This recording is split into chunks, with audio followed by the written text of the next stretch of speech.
para sa lahat na nakikipagsapalaran dito sa Taiwan.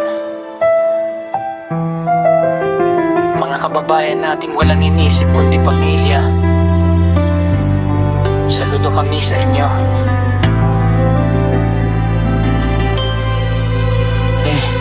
Gigising ng maaga, dilim pa ang paligid, malayo sa pamilya pero puso'y pilit. Sa factory man o sa construction site, puyat na ang mata pero laban pa rin all night.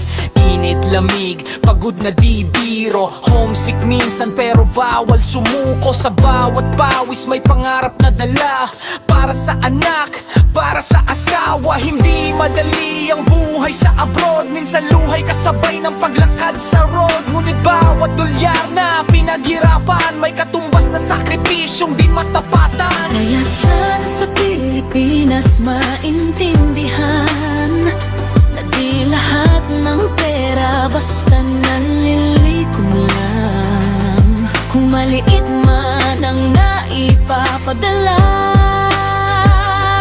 buong puso at pagod ang kasama.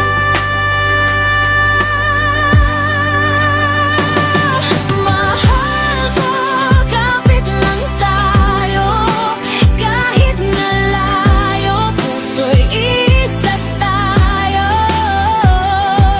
Bawat hirap na dinaranas ko, para sa pangarap nating buhay. Huwag kang mag-alala, ako'y lalaban, kahit mag-isa sa dayuhang bayan. Ang lahat ng sakripisyo't luha ay para sa ating pamilya.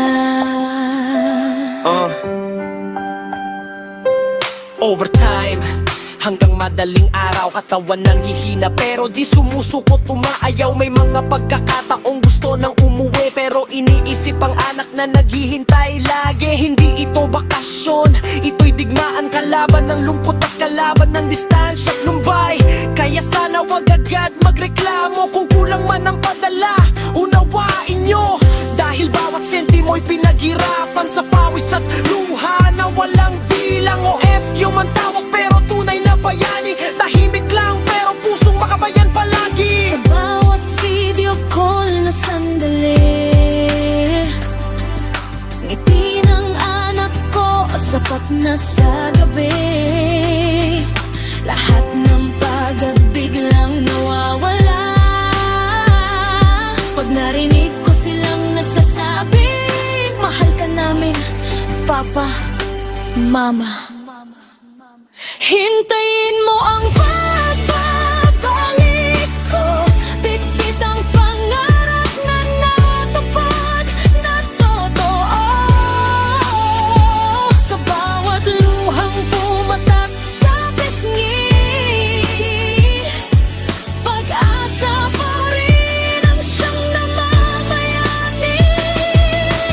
Kapit lang tayo at bibitaw, ang Diyos ang gabay sa bawat araw.